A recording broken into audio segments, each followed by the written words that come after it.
I'm just saying, if they don't bring back the original reunion format with the actual velvet couches and the unedited screaming matches, I am going to completely lose my mind. Oh, absolutely. Like, the manufactured restraint is ruining the art form. Yeah. It is rotting my brain in the best way possible, and I refuse to apologize for caring this much. Nor should you. The drama, the mess, I live for it.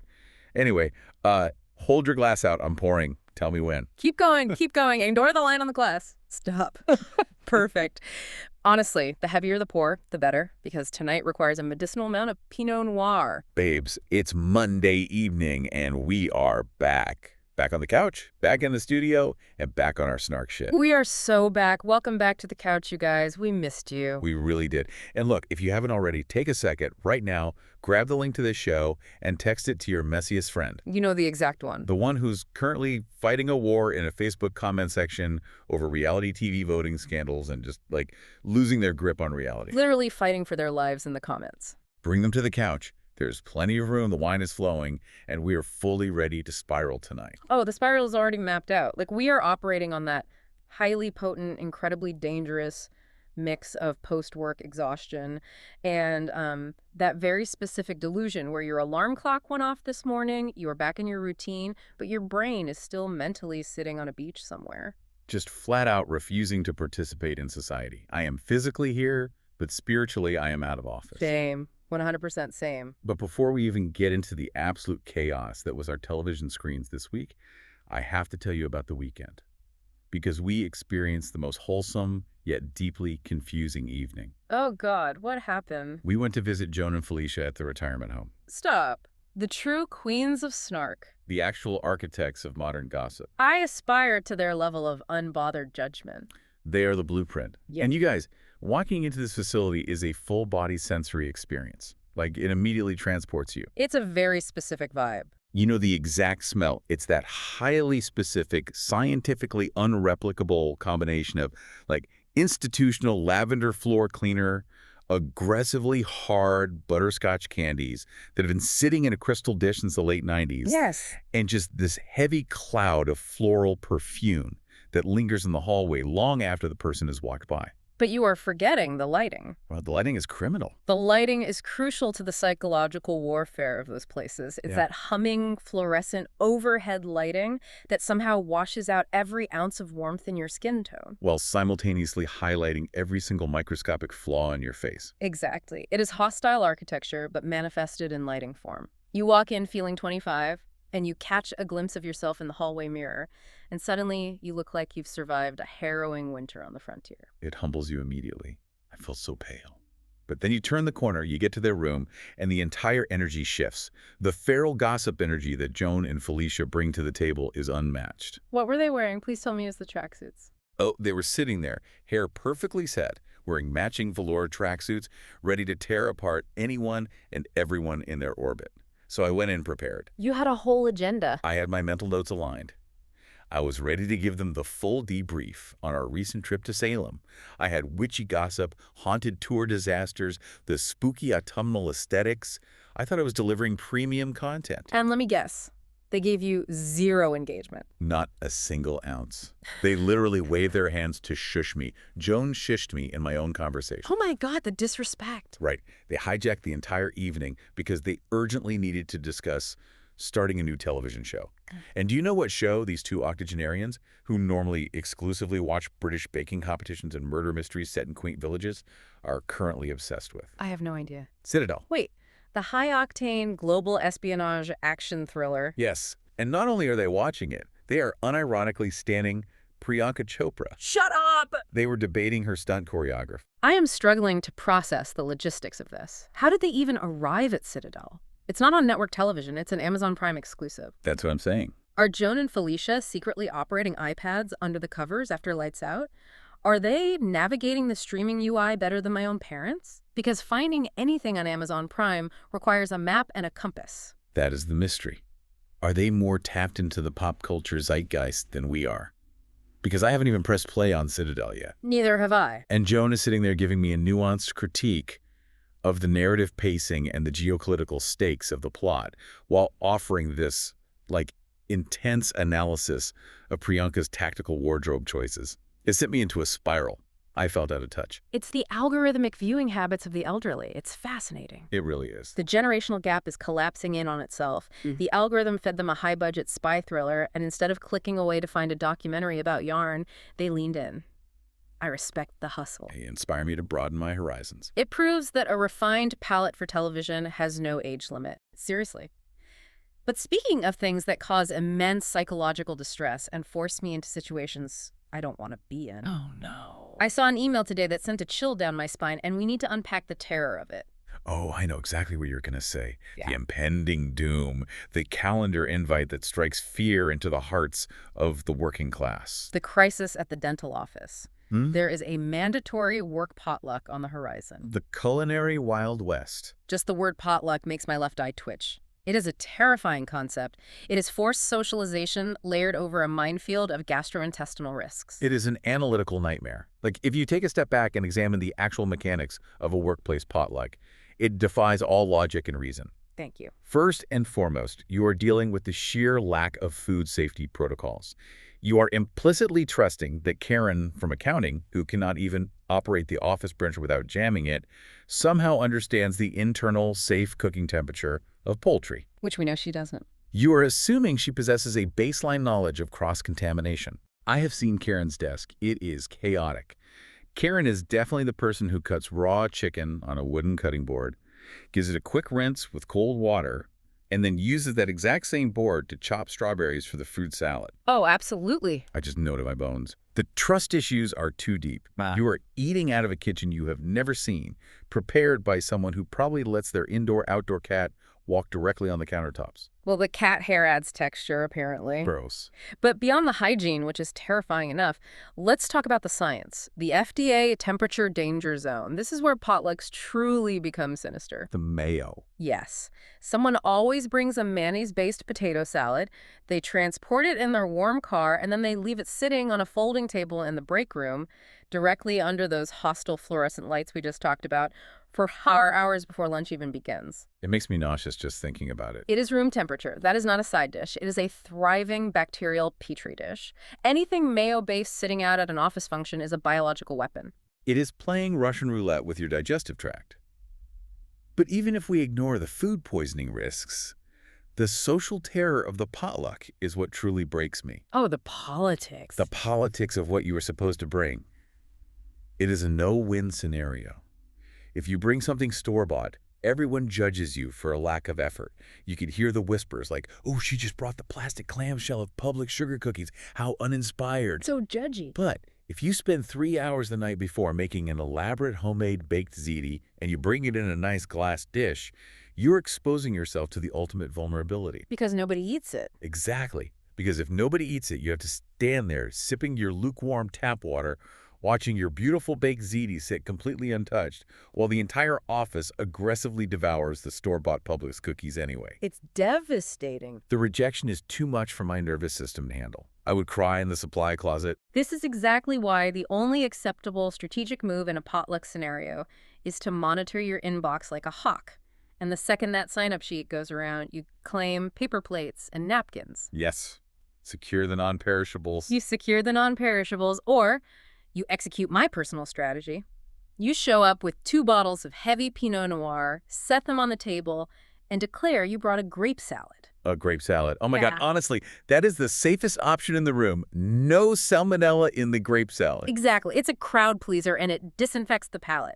But if you think about what a potluck actually is, it's a forced collision of elements that have no business sharing the same ecosystem. Wait. You have a spicy chili next to a store-bought angel food cake, sitting next to a lukewarm pasta salad, all mashed onto the same flimsy paper plate, creating a jarring, chaotic experience where the flavors actively fight each other. Wait.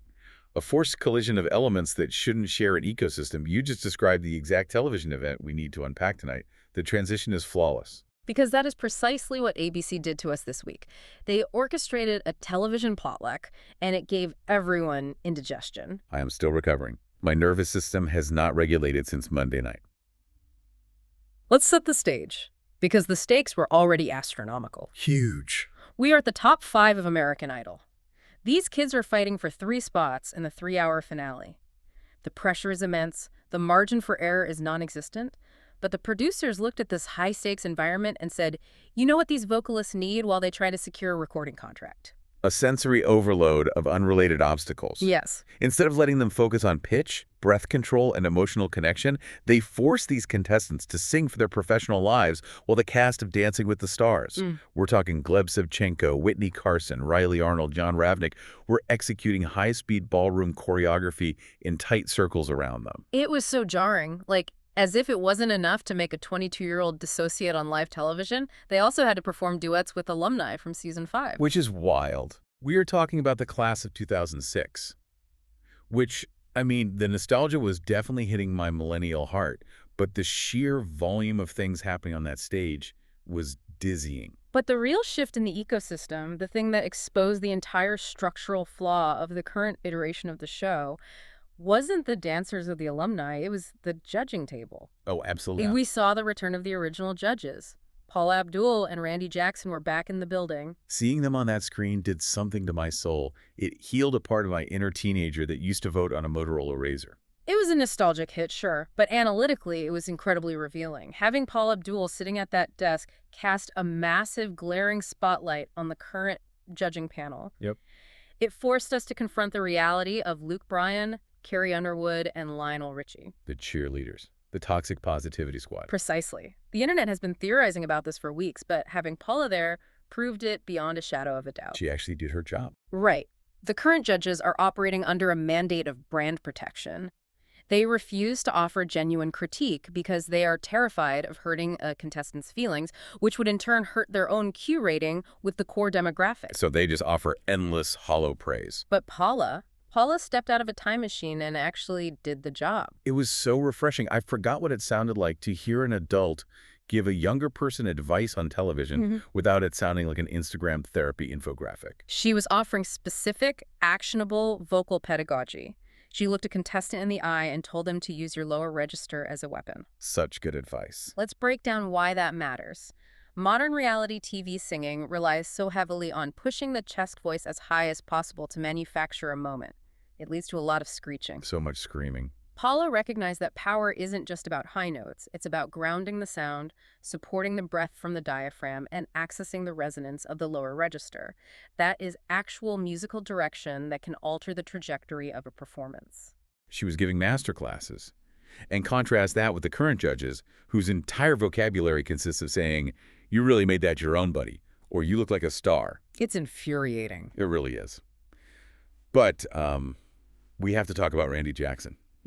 Because while seeing Paula was this triumphant return to form, seeing Randy actually made me really emotional, and not in the fun, nostalgic way. The reaction online was unified on this front. Across every platform, people were expressing the exact same concern. It was genuinely worrying. I was scrolling through the live threads, and everyone was mirroring my exact thoughts on the couch. What were they saying? People were pointing out that he seemed so exhausted, his speech was slow, his presence was incredibly subdued, and his voice was so soft. Yeah. There were massive debates happening in real time. Someone pointed out, Randy Jackson is only 69 years old. Why is he struggling to project his voice? Is the rapid weight loss taking a toll, or is there an underlying health issue we don't know about? The contrast was stark.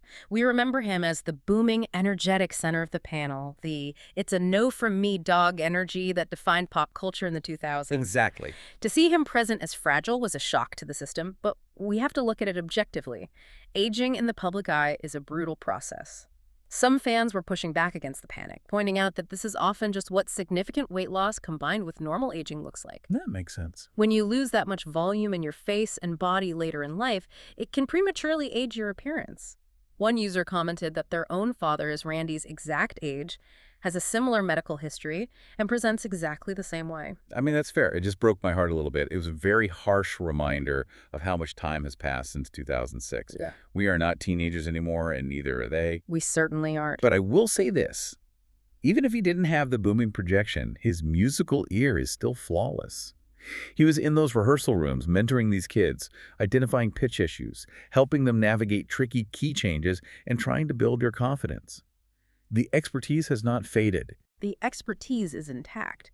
But this overarching theme, the stark contrast between the era of constructive criticism and the current era of hollow praise, really framed the entire night. It totally did. Because when we look at the top 5 performances, we see the direct result of a season without real critique.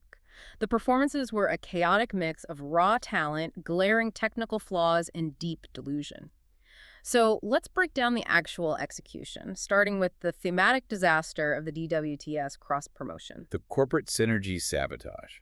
Oh. Okay, let's look at Keyla Richardson, Miss Pensacola.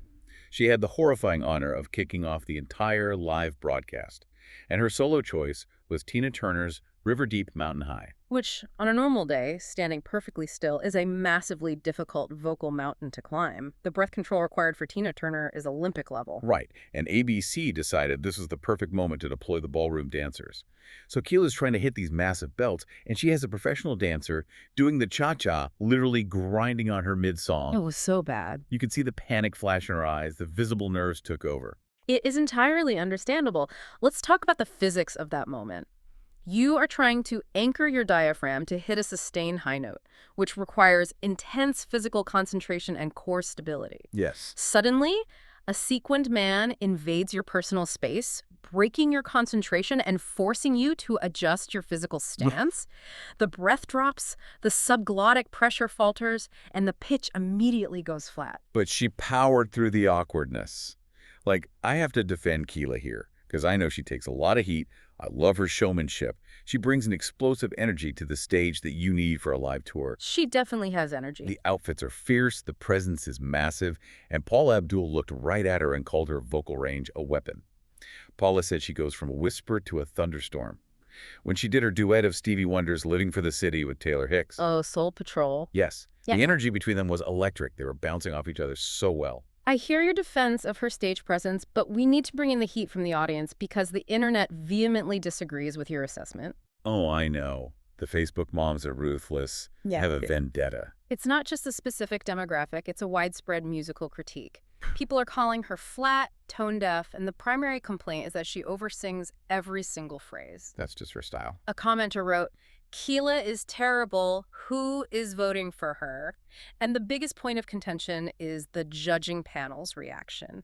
Fans are enraged that the current judges give her standing ovations when the pitch is undeniably spotty. They say she lacks dynamic. Exactly. Someone pointed out that she operates on a single frequency, loud.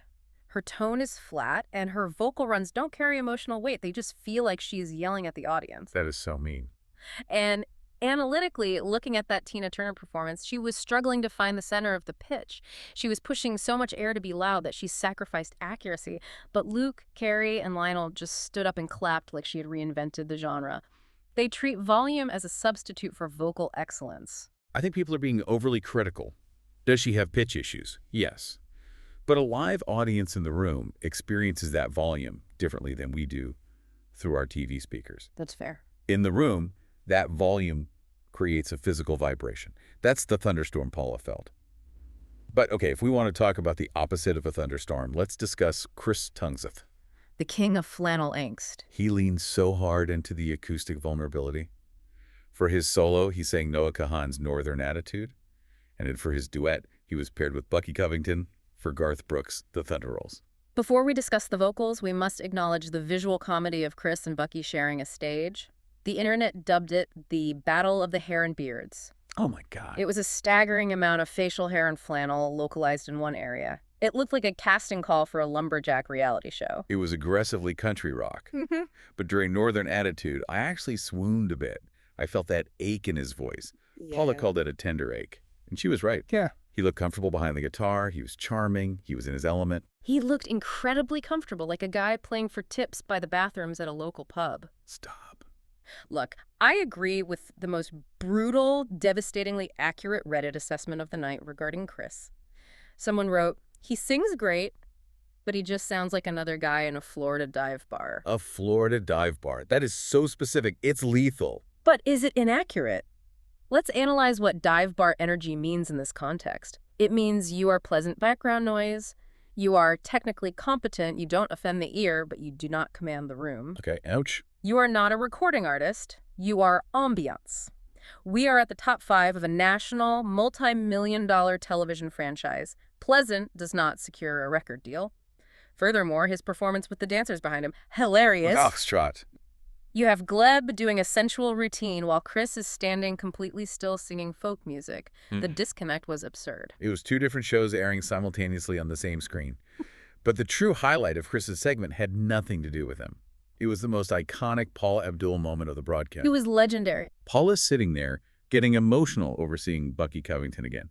And she looks at him with tears in her eyes and says, "I didn't know you had a twin brother." Which is phenomenal television because anyone who watched season 5 knows that Bucky Covington's identical twin brother, Rocky Covington, was a massive central part of his storyline in 2006. He was on camera constantly. Rocky was constantly on camera. Paula just entirely deleted the lore from her hard drive. She is an icon. We cannot hold her to the standards of mortal memory recall. She operates on a different plane of existence. Fair enough.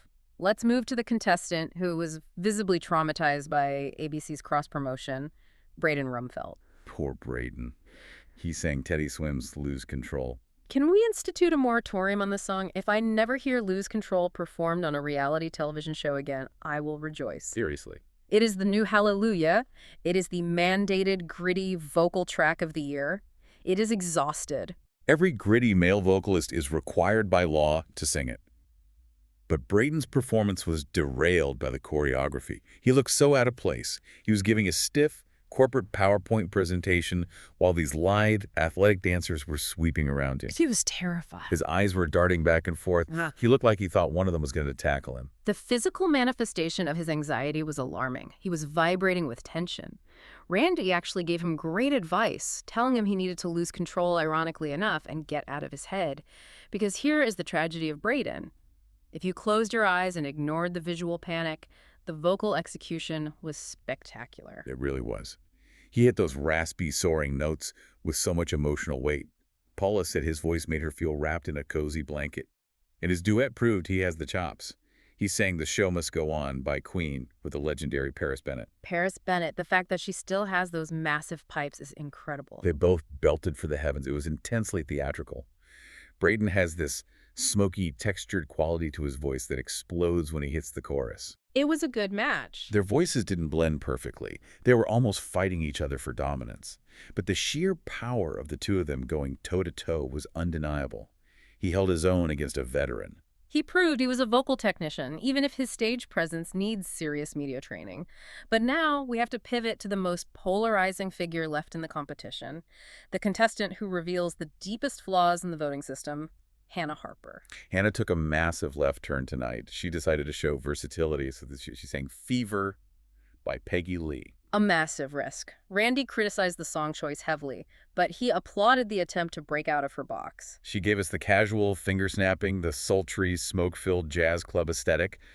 And then, for her duet, she retreated to safety and sang Martina McBride's A Broken Wing with Kelly Pickler. Which, analytically, is an unfair advantage manipulated by the producers. A Broken Wing was Kelly Pickler's original audition song that made America fall in love with her. By pairing Hannah with Kelly on that specific song, the network is aggressively transferring that nostalgia onto Hannah. It is psychological framing. And it worked. Because you have to look at Carrie Underwood's reaction. Carrie absolutely adores Hannah. You can see it in her eyes. She looks at Hannah and sees a successor. Oh, without a doubt. A classic, pure country blend. She told Hannah she was so proud of her growth. Of course, Carrie loves her. Hannah is safe. Hannah does not threaten Carrie's specific brand of powerhouse country pop because Hannah's voice is gentle. But No. the internet, the internet is rejecting the narrative, and they have bestowed a devastating nickname upon her that perfectly encapsulates the frustration of the viewers. Oh, I know exactly what you're going to bring up, and it is so mean. The Reddit live threads refer to Hannah Harper exclusively as string cheese. Why string cheese? It's such a bizarre insult. It is brilliant in its accuracy. The thesis behind the nickname is that she is a perfectly fine, incredibly bland, safe option with zero complexity or vocal range, just like string cheese. Oh my gosh. It's a snack nobody actively hates, but it is not a Michelin star meal. People are enraged that she has survived week after week while technically superior singers go home. The comments are brutal. I can imagine. People are saying Hannah is just a girl with a nice voice. She is boring. They feel it is an objective waste of a top 5 spot. I think people mistake subtlety for boredom. Not every singer needs to scream to convey emotion. She doesn't do a million runs. She doesn't oversing. She just delivers the melody with a pure tone. A pure, boring tone. And clearly, The Middle American voting bloc loves her. String cheese or not, she is securing the votes. She fits the archetype of the girl next door. She fits the archetype perfectly, which is why she survives. But let's contrast her safety with the undisputed heavyweight champion of the episode, a performance that actually required skill. Jordan McCullough.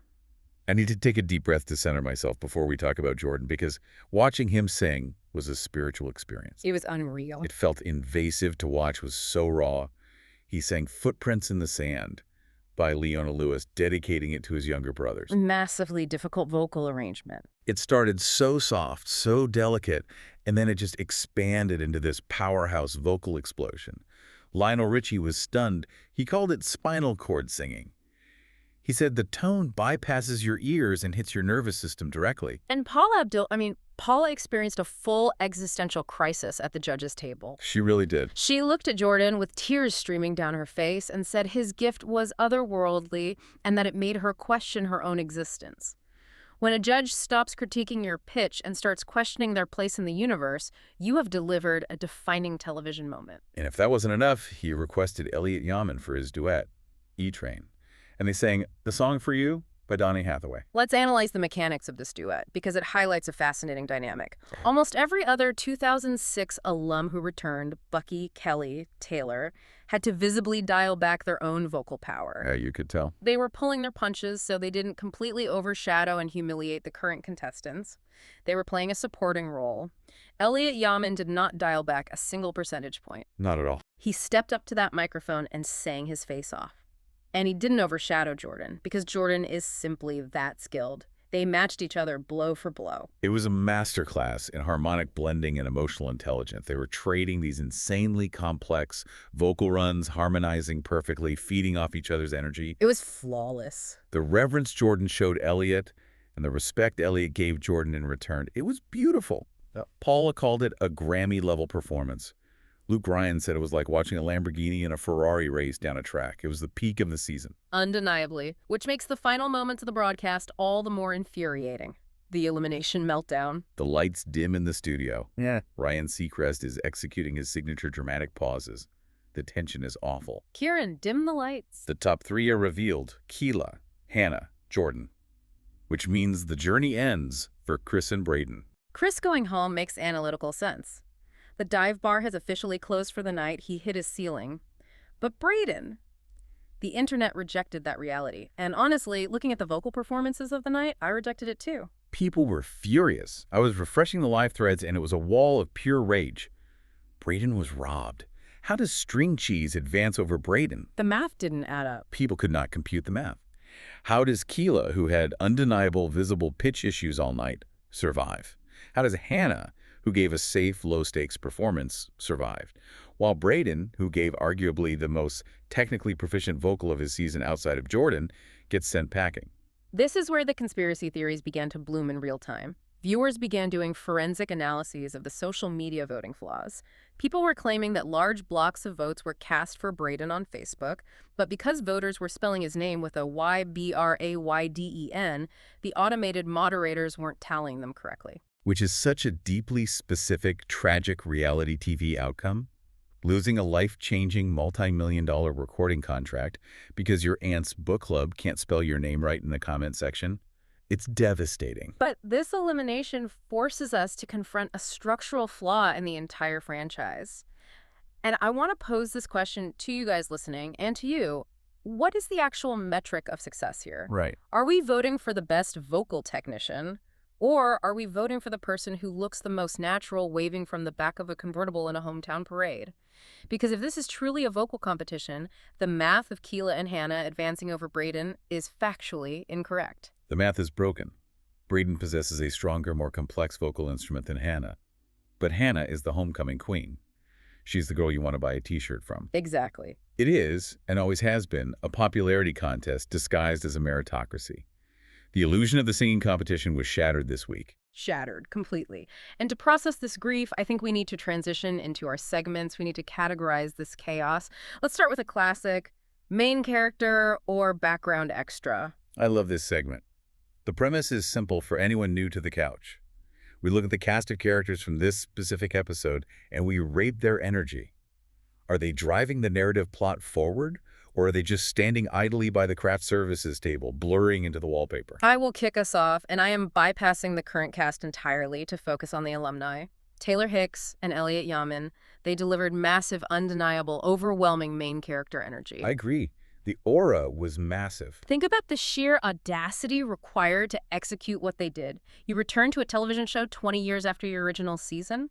The lighting rig is different. The judges are entirely different. The cultural landscape of pop music has shifted drastically. Yeah. And you step onto that stage and completely hijack the broadcast from the 22-year-olds who are fighting for their careers. That is textbook main character behavior. Elliot Yamin practically demanded an industry award with his vocal arrangement. They showed up, grabbed the mic, and said, "Let us remind you why this television show used to pull 30 million viewers on a Tuesday night in 2006. They commanded respect." Okay, my turn. I want to evaluate the DWTS dancers. This is a fascinating sociological study. They are desperately, sweatily trying to give main character energy, but they are fundamentally trapped in a background extra assignment. Very true. You have Gleb Savchenko out there executing a highly sensual, dramatic foxtrot right behind Chris Tungsev, who is standing motionless, strumming a guitar, singing a moody folk song about seasonal depression. The disconnect was jarring. So jarring. The dancers refused to fade into the background. They were throwing each other in the air, spinning, dipping, but the camera is trying to focus on a guy with a beard looking sad. It was a turf war for the audience's attention. The dancers refused to be extras, but the acoustic nature of the performances forced them into that box. What about Chris himself? Ultimate background extra energy. I feel bad saying it, but the evidence is there. Even when he was singing about his deepest emotional turmoil, he maintained this pleasant, vacant smile. The dive bar smile. He looked like the guy in a romantic comedy who the female lead dates for 10 minutes in the second act before realizing she is actually in love with her chaotic best friend. He is a plot device, not the protagonist. The rom-com analogy is painfully accurate. Okay, we have to debate the most polarizing figure. Keyla. See, I firmly believe Keyla is giving main character energy. She commands the room. When she steps on stage, you cannot look away. Are you sure? Yes. The massive outfits, the sheer volume of her voice, the dramatic hand gestures. She demands the spotlight, and she takes it. I vehemently disagree with this analysis. Volume does not equate to narrative importance. Being loud does not make you the main character. Sometimes it just makes you a noisy extra. No. A main character possesses an arc, they have nuance, they show vulnerability and growth. Keyla simply walks out and turns the volume dial to maximum output every single time. It is one note. That is. She is the extra in the blockbuster movie who screams in the background of the disaster scene just to let the audience know the monster has arrived. That is so harsh. She has star quality. You need that kind of fearless energy to survive in the industry. She is loud. There is a fundamental difference between star quality and auditory assault. We are never going to align on Keyla. Let's move to segment 2, delusion level. Healthy or concerning? A vital metric for reality television. We rate the delusion of the people on our screen. And my target for this week is the current judging panel, Luke, Carrie, and Lionel. Oh, the cheerleaders. Their delusion level is highly concerning. It is a code red emergency. They are entirely delusional if they genuinely believe what they are doing on that panel constitutes mentoring. It's definitely not mentoring. They are collecting massive paychecks to give standing ovations to flat notes. If your only feedback to a contestant who just butchered the pitch of a classic song is "you made that your own, buddy," you are not a judge. You are an enabler. Seriously. They actually believe they are shaping the next generation of musical artists, when in reality, they are just acting as a highly paid hype squad for mediocrity. It is concerning, especially when you contrast it with what healthy delusion actually looks like on this show. Because to participate in reality TV, you need a baseline level of delusion. Break down the healthy delusion for me. Look at Braden. Yeah. To be a 22-year-old kid from a tiny, rural town in North Carolina and to step onto a massive soundstage next to Paris Bennett, who is a seasoned powerhouse professional, and actually believe you can out-sing her on a Freddie Mercury track, It's guts. that requires an insane amount of delusion. But it is the good kind. It is the delusion that fuels ambition. You have to be slightly crazy to think you can win this machine. And that specific flavor of crazy is what gives you the adrenaline to hit the high note. That is a brilliant distinction. The contestants require the delusion to survive the pressure cooker environment. The judges need to drop the delusion and actually do the job they were hired for. Speaking of stepping into the pressure cooker, let's pivot to segment 3. If this was your audition. Yes. The hypothetical scenario. If we were the ones standing on that blue star logo in front of the judges, what is our strategic play? What song are we singing? And more importantly, what is the narrative of the backstory package playing before we hit the stage? You take the floor first, because I know you have mapped this out in your head for years. I have my entire emotional arc perfectly choreographed. I am bypassing the upbeat pop songs entirely.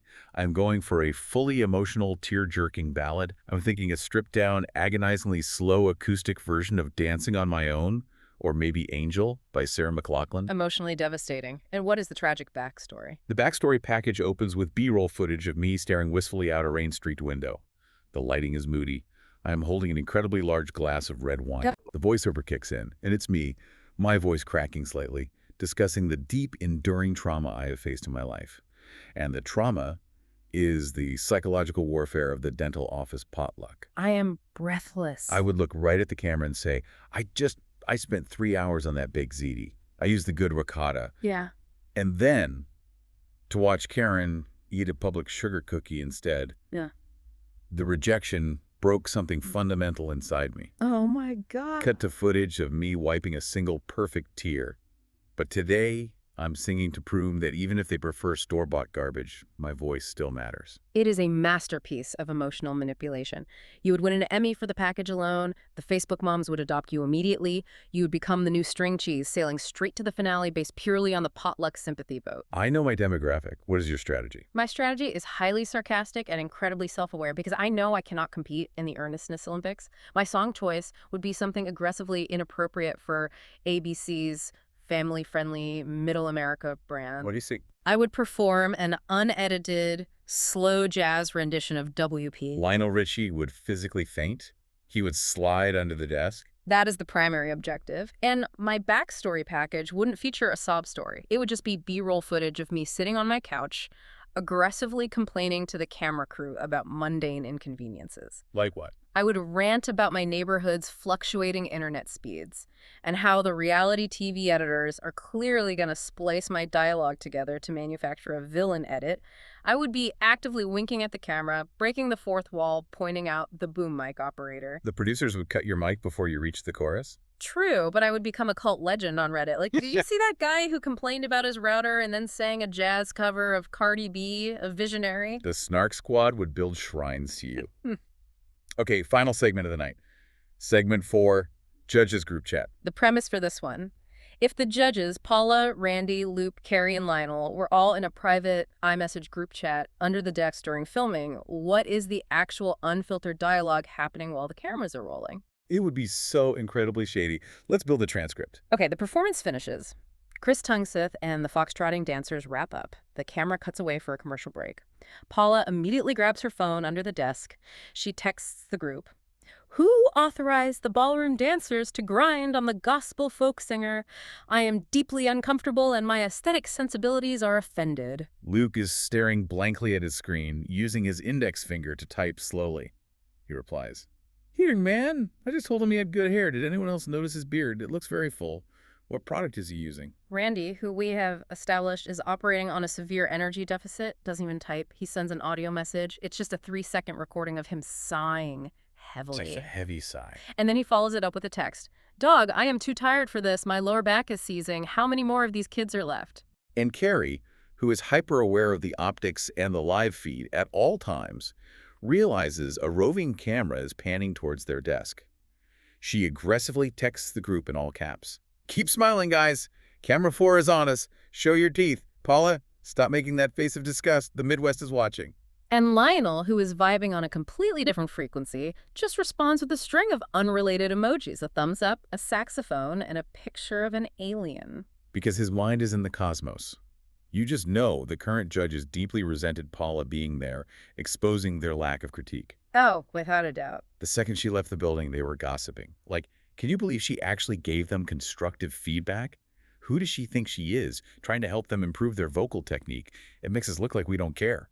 They absolutely maintain a separate secret side chat without Paula and Randy called the cheerleaders, where they just hype each other up. Without a doubt. Oh my gosh. Well, speaking of being exhausted and needing to wrap things up before my own lower back starts seizing, I think we have successfully unpacked the absolute mess That was this week's television event. The ecosystem has been analyzed. The potluck has been consumed. Thank you guys, our amazing Snark Squad, for sitting on the couch with us and surviving another chaotic recap. We could not do this without you. We mean that sincerely. The comments section sustains our delusions. And a quick reminder, please like, comment, and subscribe wherever you are listening to this. Yes, please do. And seriously, grab the link to this show and text it to a messy friend who also firmly believes Braden was robbed by a flawed algorithmic voting system. We need to expand the army. We appreciate you guys so much. But before we log off and return to reality, we want to leave you with a final thought to mull over while you go about your week. Because looking at the mechanics of this specific broadcast, something really stuck out to us. Yeah, think about the production strategy of what ABC did here. If the producers of this massive, multi-million-dollar, globally recognized franchise had to dig 20 years into the past, literally paying to bring back the class of 2006, just to inject this semifinal broadcast with some actual star power, authentic personalities, and memorable vocals. Right. What does that actually say about the shelf life of reality stars today? Are we ever going to get another Taylor Hicks or another Elliot Yamin who can hold a stage with that kind of gravitas 2 decades later? Or is the modern reality TV machine just churning out disposable background extras who look good on an Instagram feed, sing a gritty cover of a pop song, but fade away the second the confetti drops? It is a bleak question about the future of pop culture. Let us know your theories in the comments. Until next time, stay cozy, stay chaotic, and we will see you on the snark side.